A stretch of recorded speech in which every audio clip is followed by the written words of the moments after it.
Ampliación de los derechos políticos en América en el siglo XX, búsqueda de los sectores medios por derechos políticos,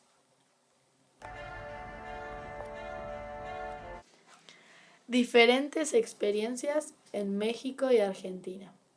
México con la Revolución Mexicana y el representante era Madero, y Argentina con la Ley Sáenz Peña y el representante de la USR. Caso en México.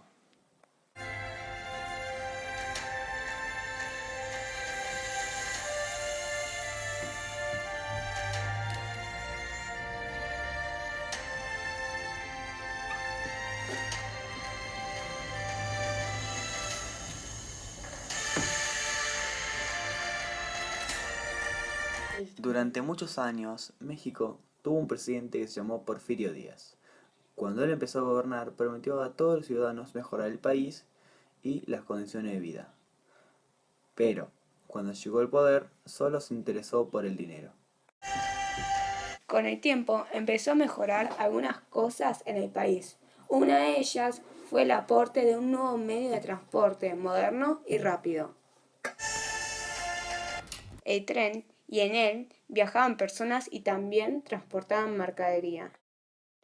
El gobierno de Porfirio Díaz duró 31 años y sufrió un gran desgaste.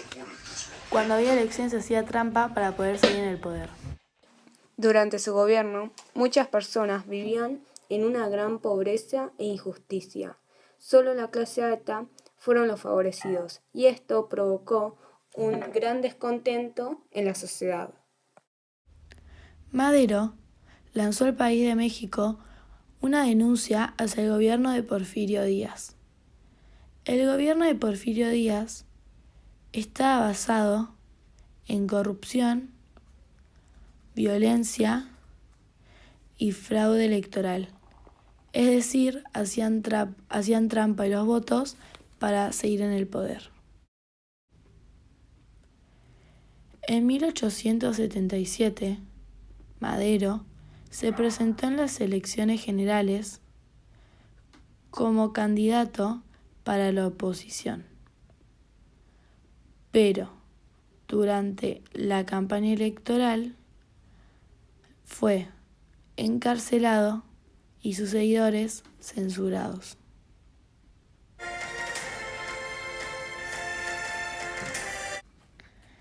En 1910, Madero dio a conocer su plan, en el que declaraba que las últimas elecciones eran nulas y que él asumiría el poder.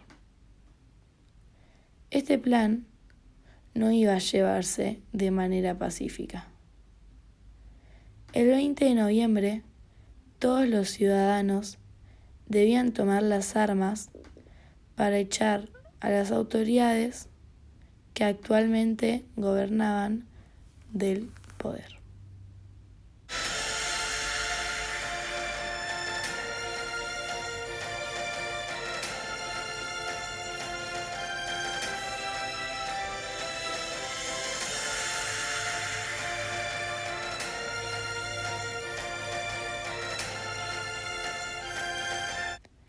Las consecuencias que trajo el plan que creó Madero en 1910, del que hablamos anteriormente, fue la finalización del gobierno de Porfirio Díaz y el comienzo de la Revolución Mexicana.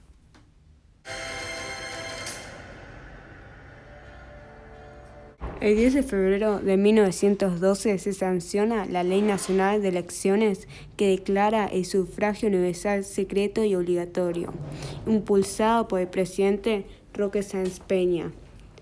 El mayor objetivo era poner fin a la recurrente práctica de fraude. ¿Pero por qué hubo una nueva ley? A principios del siglo XX fue muy claro que el régimen conservador y oligárquico que dominaba en Argentina en 1980 estaba en crisis. Llegaban millones de inmigrantes a vivir al país. Argentina crecía, se modernizaba y surgían nuevos conflictos sociales que requerían nuevas respuestas. Había gente que no tenía representación política y sus acciones, sus reclamos, sus organizaciones eran combatidas por el Estado conservador, que en general reaccionaba con represión porque los consideraba una amenaza, en particular a los trabajadores. En Argentina, en 1916, ocurrieron las primeras elecciones democráticas. Hipólito Yrigoyen tomó el poder como un hombre radical. El triunfo electoral radical significó la partida y la llegada al poder de los sectores medios, sin que esto significara la exclusión de quienes hasta ese momento lo detentaban el grupo oligárquico. Reformador más que revolucionario, la UCR intentará acabar con los viejos vicios políticos antes que modificar el modelo económico Año establecido. 1910. Yrigoyen Hay era expectativa y presidente, nervio en la pero ciudad. UCR era El minoría país en la va a mayor tener parte de las un nuevo provincias presidente. y en el Congreso El Nacional. trámite se El cumple. radicalismo obtuvo la mayoría en la Cámara de Diputados recién en 1918, mientras que los conservadores fueron mayoría en la Cámara de Senadores hasta 1922. Los conservadores mantenían sus posiciones en el poder económico y social. En este contexto, el gobierno tenía muy pocas posibilidades de cambiar el modelo económico, que beneficiaba a la oligarquía agroexportadora y al mismo tiempo de mantener el apoyo de los sectores medios que conformaban su base electoral. Por esta razón se formaron varias reformas económicas y al mismo tiempo varios movimientos obreros. En México y Argentina, el siglo XX fue un siglo en el cual ocurrieron muchos cambios. La Revolución Mexicana y la sanción de la ley Sáenz Peña impulsaron el desarrollo de los derechos políticos, así como la igualdad entre los pobres y los ricos, y el fin del fraude electoral y las elecciones bajo presión.